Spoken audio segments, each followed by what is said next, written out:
निर्भवती भारत अभ्युत्थानाम अधर्मस्य तदात्मानं सृजाम्यहम् परित्राणाय साधूनां विनाशाय च दुष्कृतां धर्म संस्थापनार्थाय संभवामि युगे युगे संभवामि युगे युगे संभवामि युगे युगे।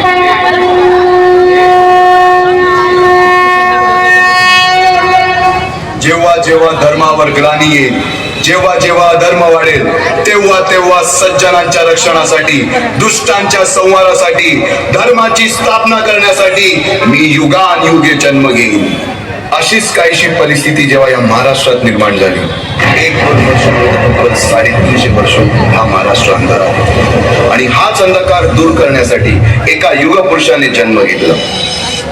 शालिवन शके 1551 शुक्ल नाम संवत्सर उत्तरायण शिशिर ऋतू फाल्गुन वद्य तृतीयेला सायंकाळी शुभ लग्न उदित असता कलियुगातील नरसिंहाचा, ग्रहमंडलातील सूर्याचा, नक्षत्रातील ध्रुवाचा, या समछत्रपती शिवरायांचा शिवनेरीवर जन्म झाला।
बालवयापासूनच शिवबांना माँसाहेब जिजाऊंनी रामायण महाभारतासारख्या गोष्टी सांगायला सुरुवात केली, ज्यामधून धर्म अधर्म, सत्य असत्य, न्याय अन्याय यातील फरक शिवबांना समजू लागला। तसेच शस्त्रास्त्र व शास्त्र या शिक्षणासाठी शहाजी राजांनी अनेक कर्तबगार माणसे नेमली, जसे की दादोजी कोंडदेव, बाळकृष्ण पंत, रघुनाथ पंत, शामराज पंत अशा अनेक कर्तबगार माणसांच्या नेतृत्वाखाली महाराज बालवयापासूनच घडू लागले।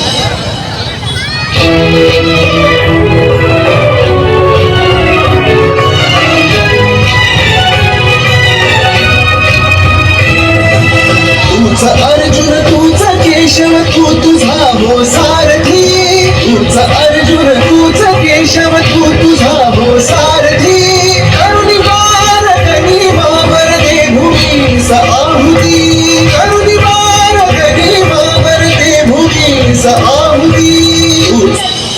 एकटे नेतृत्व कधीच साम्राज्य उभे करू शकत नाही, त्यासाठी तशी कर्तबगार माणसे, निष्ठावान मावळे घडवावे लागतात। शिवरायांनी असे सवंगडी त्या वयापासूनच पाळखायला सुरुवात केली। तानाजी मालुसरे, सूर्याजी मालुसरे, यसाजी कंकर, सूर्याजी काकडे, बाजी जयदेव आणि अशा अनेक सवंगड्यासमोर शिवबांनी शपथ घेतली स्वराज्याची, शपथ घेतली स्वराज्याच्या बांधणीची।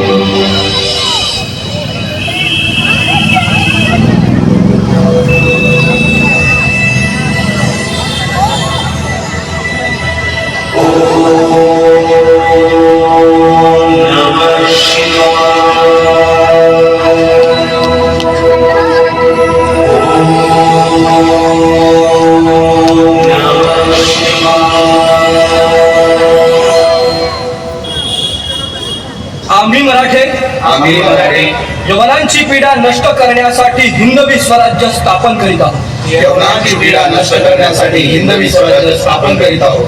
राष्ट्रभावनेने संघटन करून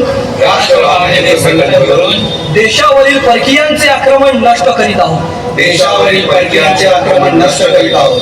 स्वकीय व परकीय शत्रूंचे उच्चाटन करण्यासाठी स्वकीय व परकीय शत्रूंचे उच्चाटन करण्यासाठी स्वराज्य स्थापन करीत आहोत. स्वराज्य स्थापन करीत आहोत. यात तू आम्हास यश द्यावे. यात तू आम्हास यश द्यावे. हे राज्य व्हावे हे राज्य व्हावे ही तर श्रींची इच्छा. ही तर श्रींची इच्छा. रायरेश्वरासमोर शपथ घेतली आणि स्वराज्याची घोडदौड सुरू झाली. तोरणा किल्ला घेऊन स्वराज्याचे तोरण मानले. पुढे मुरुंब देवाचा डोंगर, कुवारी गड, सुभान मंगल, कोंढाणा, शिरवळचा किल्ला, पुरंदर आणि 12 मावळ स्वतंत्र झाला. पुढे राजांनी पराक्रमाने जावळी देखील घेतली. परंतु त्यानंतर स्वराज्यावर ओढवले भले मोठे संकट. ते संकट म्हणजे अफजल खान.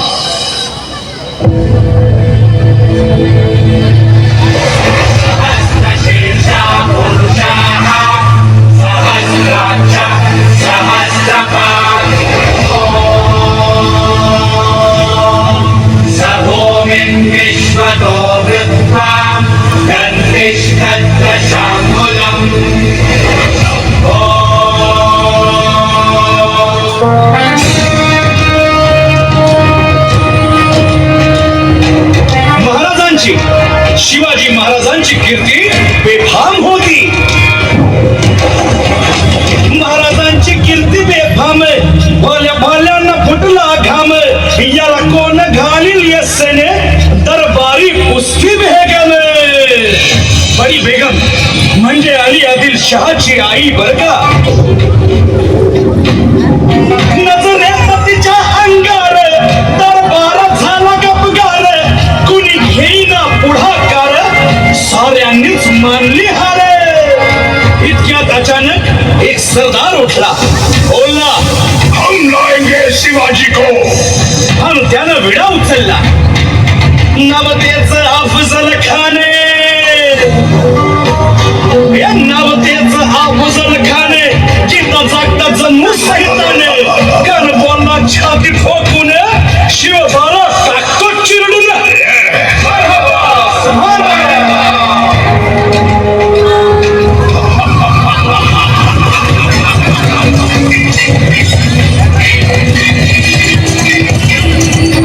आता शिवबाचं काय खरं नाही. इकडं निजाम, तिकडे मोगल, पलीकडं इंग्रज. जो तो हेच बोलू लागला. महाराज आपला जीव मोलाचा आहे. खानाचं सैन्य अफाट आहे. त्याच्यासमोर आपला टिकाव लागणं अवघड आहे. काही दिवसांसाठी आपण कुठेतरी अज्ञातस्थळी निघून जाऊ. काय म्हणालात रायबा? मासाहेब, आम्हाला आमच्या जीवाची पर्वा नाही. राजांचा जीव वाचणं गरजेचं आहे. रायबा, शिवबा केवळ आमचा पुत्र नाही, तर अवघ्या मराठी जनांचा स्वाभिमान आहे. या मातेने आपला पुत्र गमावला तरी 72, परंतु भ्याडपणे पळून जाऊन या मराठी मुलखाचा स्वाभिमान गमावता कामा नये. अशा वाघिणीचा मासाहेब, आपला पुत्र आणि मराठी मुलकाचा स्वाभिमान विजय टिळा लावूनच परत येईल. अशा वाघिणीचा त्यो छावा. तथास्तु. गनिमाला कसा ठेचावा. डोक्यात नेहमी कावा.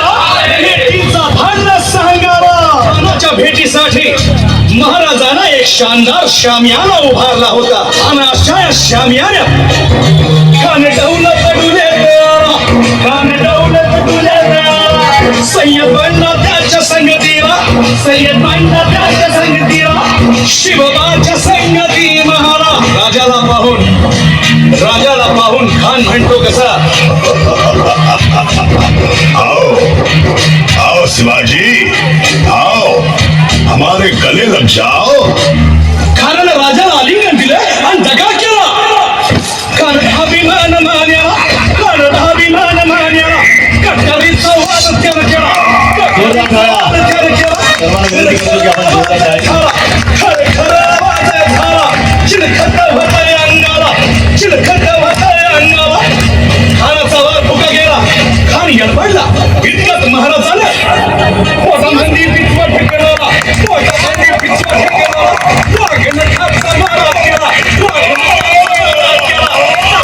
फडलं पोटाला. त्यानं गेला खानाचा कोटा. भाई रे, भाई रे. बोला छत्रपती शिवाजी महाराज की. टाळ्या या सर्व विद्यार्थ्यांसाठी, सर्व कलाकारांसाठी. अफजल खानाच्या वधानंतर महाराजांनी स्वराज्यवाढीची मोहीमच हाती घेतली. पाहता पाहता पन्हाळ्यापर्यंतचा प्रदेश जिंकून घेतला, कोकणही ताब्यात घेतले. सर्वत्र फक्त विजयच विजय दिसू लागला. हिंदवी स्वराज्य वाढू लागले. अशा या वाढत्या हिंदवी स्वराज्यावरती संकटे येतच होती. पुढे स्वराज्यावर संकट आले ते म्हणजे सिद्धीचे, सिद्धी जोहरचे. सिद्धीने सुमारे 4 महिन्यापेक्षा जास्त पन्हाळ्याला वेढा घातला. या वेड्यातून महाराजांना सुटकेसाठी बाजीप्रभू देशपांडे, शिवा काशी व अनेक बांधरांनी पराक्रमाची शिकस्त दिली. समोर मृत्यू दिसून सुद्धा शिवा काशी प्रति शिवराय बनून सिद्धीच्या शामियानात जातात. काय म्हणावे त्या धैर्याला. पावनखिंडी 3000 गनिमांची अवघ्या 300 मावळ्यांना घेऊन गोडखिंड अडवून धरली आणि बाजीप्रभूंनी राजांना पुढे जाण्यास सांगितले. काय म्हणावे त्या शौर्याला. राजे लाख मेले तरी चालतील, परंतु लाखांचा पोशिंदा हा जगलाच पाहिजे. जा राजे जा, फक्त एक करा.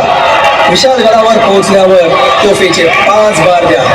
तोपर्यंत हा बाजी या खिंडीतच गनिम रोखून ठेवतो. पुरंदराच्या तहावेळी गुलारबाजींना माझ्या सैन्यात आलमगीर बादशाहकडून मनसब देतो असे अमित शाहकडून त्या दिलेर खानासमोर गुलारबाजी स्वराज्याच्या पायी राहिलेल्या निष्ठेला आठवून तांडव करतात. काय म्हणावे त्या स्वामी निष्ठेला. पुढे राजांना आग्र्याला जावे लागले. तेथील औरंगजेबाच्या मगरपिटीतून निसटून आल्यावर तहात दिलेल्या किल्ल्यापैकी जेव्हा कोंडाणा घेण्याची वेळ आली तेव्हा स्वतःच्या मुलाचे लग्न बाजूला ठेवून सुभेदार तानाजी मालुसरे पुढे आले. काय म्हणावे त्या त्यागाला. ही मोहीम मॅच फत्ते करणार राजू. आधी नजीक कोंढाण्याचं, मग माझ्या रायबाचं.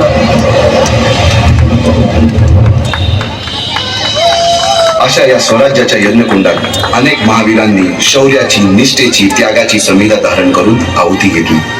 अशा कित्येक महावीरांनी पराक्रमाची पराकाष्ठा करत स्वराज्याचे एक एक दगड, चिऱ्या, पायऱ्या बसवल्या, घडवल्या.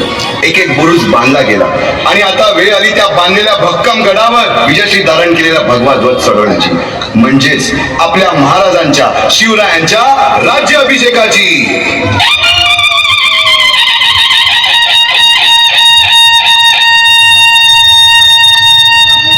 350 वर्षाच्या काळरात्रीनंतर अरुणोदय झाला.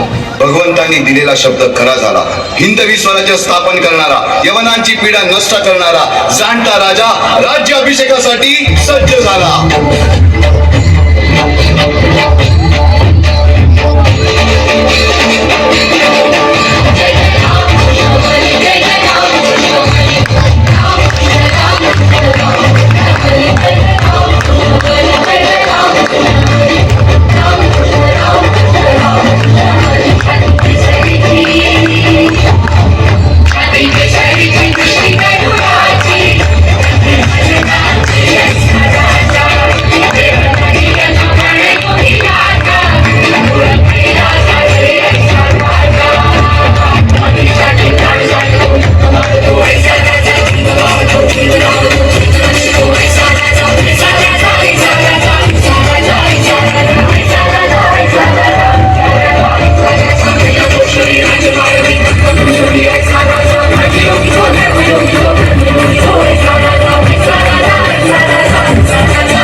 जोरदार टाळ्या वाजवत राहा.